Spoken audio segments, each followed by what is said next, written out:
Tupe kuti ambiri mwa ife tikudziwa ndithu kuti ku nyumba ya malamulo pa 29 Oktoba 2025 kumeneko kuli chisankho chosankha spika wa nyumba ya malamulo, ndipo anthu awiri amene akuoneka kuti akupikisana nawo pa mpando umenewu ndi olemekezeka Akondwani Nankhumwa komanso olemekezeka Samia Suleiman. Ndiye pano tabwera ndi bambo Innocent Mutholo. Iwowa akufuna kupereka maganizo awo pa chisankho chimenechi, ndipo iwowa akusapota Samia Suleiman ndipo akupempha kuti chonde aphungu a nyumba ya malamulo kavotereni munthu amene ali ndi experience ku nyumba ya malamulo komanso amene waonetsa kuti mtima wake umakonda dziko lino la Malawi. Tikhale limodzi pano Nyasa Voice Box timve kuti Innocent Mutholo ayimaliza bwanji nkhani imeneyi, ndipo akamaliza timane msango choka mutuze maganizo anu in the comment section below pompano pa Nyasa Voice Box. Lelo ndi lachitatu pa 22 Oktoba 2025 chigawo chino cha kumamawa. Ndikupaseni moni amayi ndi abambo, anyamata ndi asungwana kwina kulikonse kumene muli. Langa dzina often Innocent Mutholo kapena kuti Mr. Game Changer. Ine ndidzayimira choonadi ndipo ndidzachiteteza choonadi. Pamene wena afuna kukhotesa choonadi ife tidzaongolapo. Pamene ena afuna kuchiononga choonadicho tidzawakhadzika chete ndikuwakhadzika pansi, chifukwa Malawi waludza zaka 5 zakudzunzidwa, kukhapidwa, kuphedwa, kudulitsidwa katundu, kubedwa kwa zindalama. Andisiti kufuna ife kuti zimene Malawi wadusa pa 5 years tidusenso mzomwezo, pamene masomphenya ndi chiyembekezo potengera ndi maplani a mpulumutsi wathu Profesa Arthur Peter Mutharika, wina aliyense akuchita kuona kuti kukhotsi kwace kwayamba kuyera, mtendere wace wayamba kubwera, chilimbikiso chake chayamba kubwera, ndipo Malawi wina aliyense akuona kuti Malawi uja ndi uyu amene tikumuyamba iso pano. Lero lino uthenga umene ndabweretsa ndi opita kwa ma MP basi. Ndibwereze uthenga umene ndifuna kuupereka pano ukupita kwa ma members of parliament. Palibenso kwina kumene ine ndifuna kuti ndiyankhuleko mmawa uno. Chimene ndikuyankhulira ichi Amalawi wina aliyense akudziwa kunena kuti pa 31 pano President wa dziko lino la Malawi mpulumutsi tate Profesa Arthur Peter Mutharika akakhala kusegulira parliament kuti aphungu athu amene tawakhulupirira aja akayambe zokambirana zawo maka pakuyika mfundo zabwino, chuma komanso maplani abwino ofuna kutukula dziko lino la Malawi, kuthandidzana kapena kuti kuthandidzira masomphenya a president wa dziko lino. Now, before pa 31 aliyense akuyembekezera ndi chidwi kuti aphungu athu ali ndi ntchito yotisankhira yemwe akhale mtsogoleri mnyumbayi kuyambira sabata imeneyi paka na 2030. Ndipo ntchito imeneyi imakhala m'manja mwa ma MP athu. Amalawi anzanga, lero ndabwera kuti ndiyankhule nkhani imeneyi chifukwa ndaona zambiri ndipo mukumva tikumva zochuluka, tikuona nkhope za wanthu komanso tikuona mapropaganda amene akubwera ena otumidwa ma agenti kukuchitika zinthu zambiri. So ine ndifuna ningoyankhula molunjika kuchimene Amalawi tikufuna, because ma MP kuti achoke mma constituency mwathu mwapite ku parliament ndi ife amene tawatumidzako, andi china chilichonse choti ma MP athu akachite ku parliament ndi cha ife nzika za dziko lino. So kaya ndi leadership ya ku parliament ife tiweneka tidzikapo mulomo kuti ya izi situzifuna, kapena ma MP athu chenjerani kulidza kuti mukalandira ndalama idyani komosa kavotera awa kuti akatisokonezere parliament yathu. Zuloli ndaona chikalata china cha ma CSOs ena, ma activist ena amene alandira ndalama kufuna kuti ati aipise dzina la olemekezeka a Samia Suleiman, amene president wa dziko lino ataona zintchito zawo pa 5 years. Amalawi titaona zintchito zawo 5 years. Wina aliyense atandivomereza ku parliament kulibe munthu amene waonetsa kulimba mtima pa 5 years ngati Suleiman. Nibwereze ku parliament yathu yapita ija kulibe phungu, kulito aphungu, anthu amayankhula, anthu amayima, koma ngati kuli phungu amene amachisegula mimba chipani cha Malawi Congress Party, amene akamalowa ngakhale Catherine Gotane Hara, former speaker wa parliament, amazizidwa ndi Samia Suleiman. So I want you fellow Malawian to understand me very well, because ngati dziko tikuyeneka tizimpasa munthu udindo molingana ndi experience komanso monga mene iyeyo wakhala ndi mene amachitira zinthu zake. Mbiri yake matters a lot, zochitika zake matters a lot. Ndimafuna ndiyankhule chonchi chifukwa chotera kuti kuli gulu lina limene latulusa chikalata, andi chikalata chomuka chiwerenga bwinobwino ma MP anga muchiona kunena kuti no MP wanzeru wazindikira kuti awa awatuma ndi akuti awa afuna kuipisa dzina la Samia Suleiman, awa apasidwa ndalama. Ndifuna ndingokuchimikizirani anthu awa amene ayankhula nkumakomesera MP wina kusiya Suleiman ndi anthu amene MP amene akunkomeserayo amene amuyika nkhope yache pansi pa chikalatacho waapasa ndalama. MP yo akudana ndi chiganizo cha Professor Arthur Peter Mutharika, kunena kwina kudana ndi chiganizo za president komanso tate wa dziko lino. So nimafuna ndiyankhule chonchi kunena kuti Amalawi ndi Suleiman amene anativumbulutsira zambiri kuti chimanga chabedwa. Ndi Suleiman amene anativumbulutsira zambiri kuti fertilizer akugulidwa ku bushari. Ndi Suleiman amene anatiululira zambiri kuti fertilizer akugulidwa ku farmers. Ndi Suleiman amene wakhala kuulula zambiri ngakhale zokhudzana ndi NRB kuti akhazikitsa malo ena obisika kuti azipereka ma ID kwa wanthu.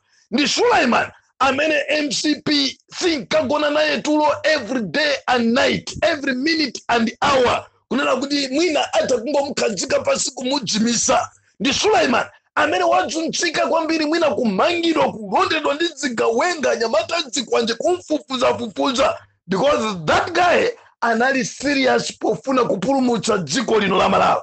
That guy was serious to protect our taxpayers.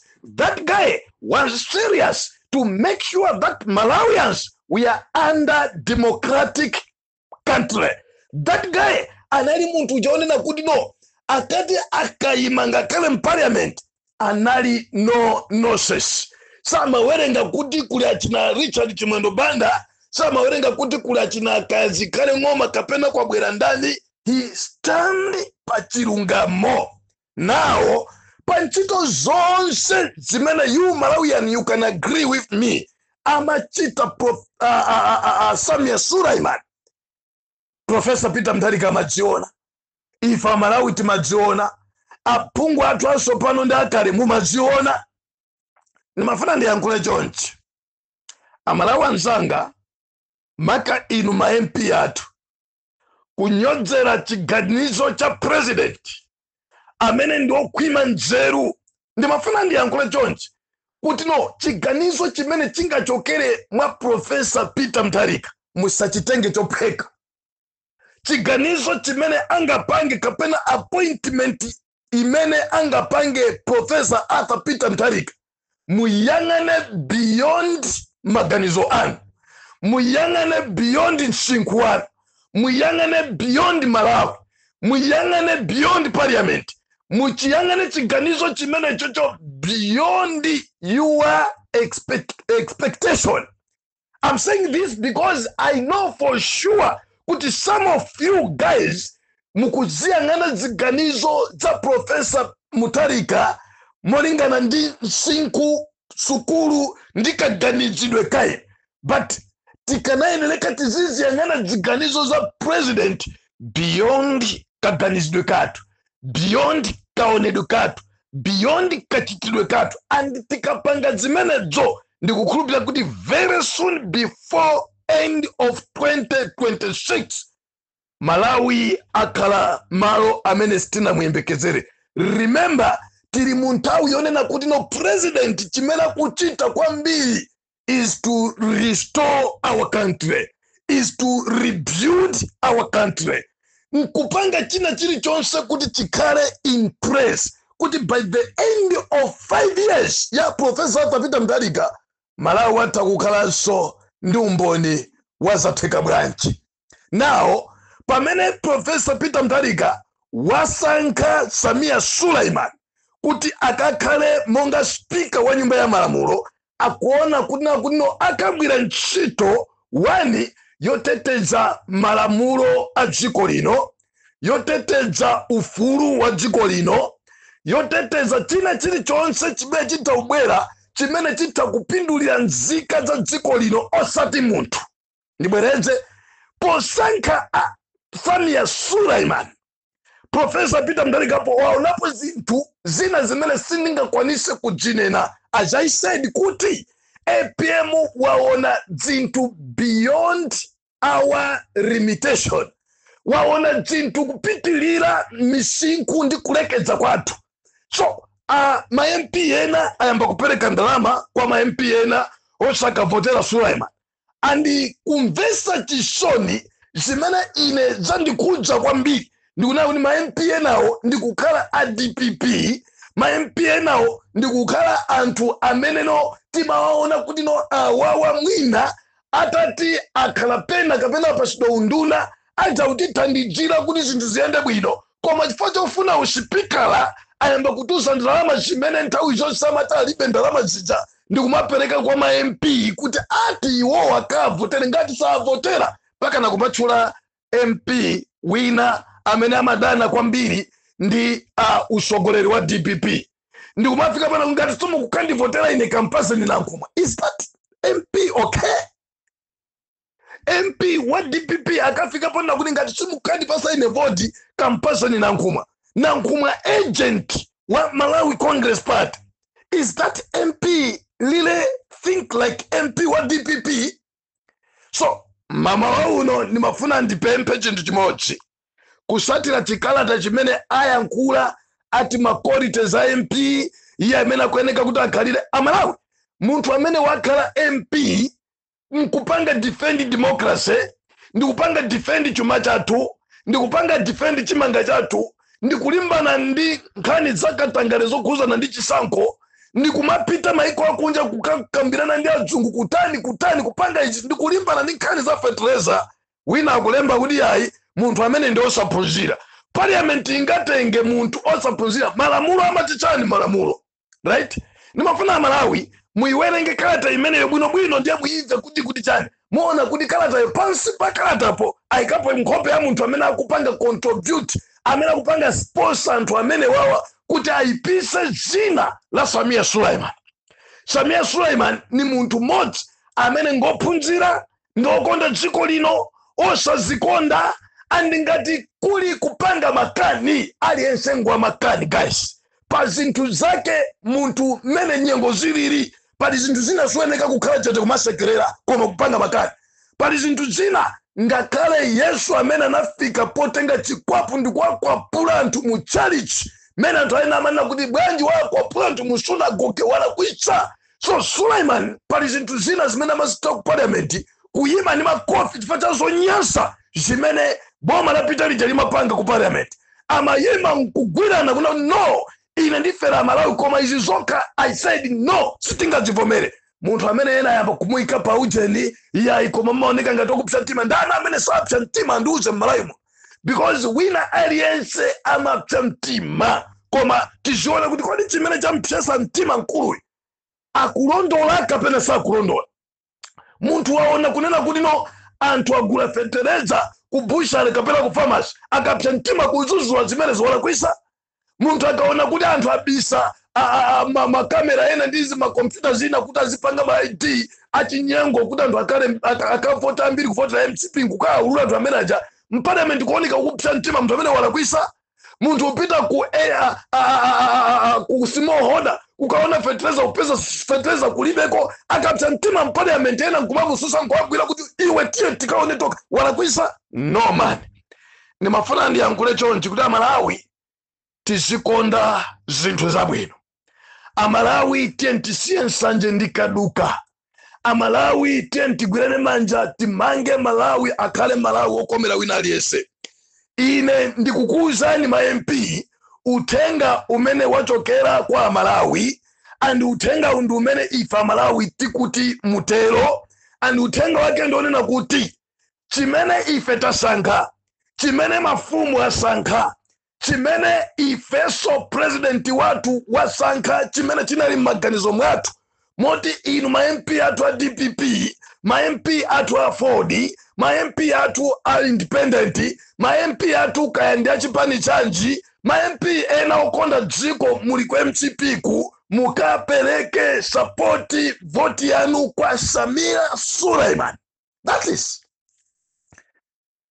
Nimafuna maono nditero kunena kuti mukupereka zindalama kuti anthu azimu tukwana Suleiman, mukupereka zindalama kuti ati kayandi ma CSOs, ma political activist azima ndi kumapereka zoyipa za Suleiman. Ine ngati Katundu game changer ndikuyima ndikuyankhula ndi ma MP kuti mukayerekeza kupanga mistake kuopsa kwaje kuli apa. One, I am a Professor Peter Mutharika pamena kunena kuti skulu ndi yaulere kuyambira pa 1 January pamena una kuti budget ikhale chonchi kuti kumamizi kupite ma 100 million angongole aja kupita ma 5 billion kuma constituency kuja ku mizi anthu amwe maji abwino, misewu yabwino, magetsi abwino, Amalawi ma business azipanga abwino, forex ipezeke. Zikutengera kuti Professor Peter Mutharika timpase ma prayers amene ali pa mtima pake chifukwa kuti timu iwine mpira zimayeneleka mumpase kochi ma prayer amene akufuna. Ani ngati mukumupangira kochi zochita musayembekezere kuti kochi uja apambana mipikisano imene iyeyo akupikisana nayo. Now, for him as a president of this country to succeed, akuyenera kuti timpase ma prayer amene munhu wake akufuna kuti Your Excellency sir, here is your prayers according to your decisions, right? So molingana ndi ziganizo za APM, guys, let's respect him and timpase zoziyeneleza. Akamalepera tizika kuti zonse zoyeneleza kuyambira voti, kuyambira anthu amene akufuna kuti agwire nawo ntchito parliament ngakhale mu ministerial yake pena paliponse tizakhala kuti no ife tinamupasa anthuwo ndipo tinawavomeretsa. My last warning to ma activists ni ma CSOs ena mumusiye Suleiman and ndipitiriza kuyankhula and ndikukhulupirira kuti ma MP athu ndinu atita kuna kuti you are well educated people and we trust you guys. And I don't think kuti someone from nowhere anthu amaina osokonekera, anthu amene amalimbana ndi ma age limit, anthu amene amapanga sponsor boma la Peter Lija, anthu amene analibe chikondi koma kumapanga zinthu zokonekera dziko lino, atha kumakuuza nini zochita ma members of parliament, ma honorables kuti musiye chimene professor waona, musankhe chimene wina wake mbava ikufuna kuti ikwanilise zofuna zake. I don't think you can do that ma MP athu. Ndima wamene ndanenera ndimabwera ndi issue imeneyi kuti ma MP athu ndi pemphero la ifa Malawi kuti chimene APM yasankha tagwirizana nacho kuti speaker wa nyumba ya malamulo kuyambira Sabata imeneyi kufika pa 2030 akhale Samia Suleiman, and we support it and timpanga support. Koma zikutengera kuti ma MP athu nonse mugwirane manja kupanga kukwaniritsa ndi kuchita chimene Professor Peter Mutharika mpulumutsi wayankhula ndi kusankha. May God bless you. Pamene mukuyembekeza kupanga chisankho, I know for sure kunena kuti no simumva zimene ma activist ena akukamba, simumva zimene ma CSO zakukamba, simumva zimene mabungwe ena amene akufuna kuti parliament ikhale yonyenchera yopepera. Just imagine, nankumwe analephera kusutsa parliament ngati lino, kungosutsatu kumalephera nikumagwiritsidwa ntchito posutsa pomwe. Lero lino analephera udindo wa leader of opposition akufuna akhale speaker. Akuganiza bwino. Ena anapanga zinthu zambiri mbuyo zonyansa kumachitawa chipani kupanga handover mipando yawo kuti sitikwanisa talephera ntchito afuna uspikala. No man. Samia Suleiman amalawi munthu univomereza libe mbiri yoyipa, sanatembenukepo, sanakhalepo chete pa zonyansa. Timpange support ma MP athu. I beg you. Mulungu akudaliseni ziko.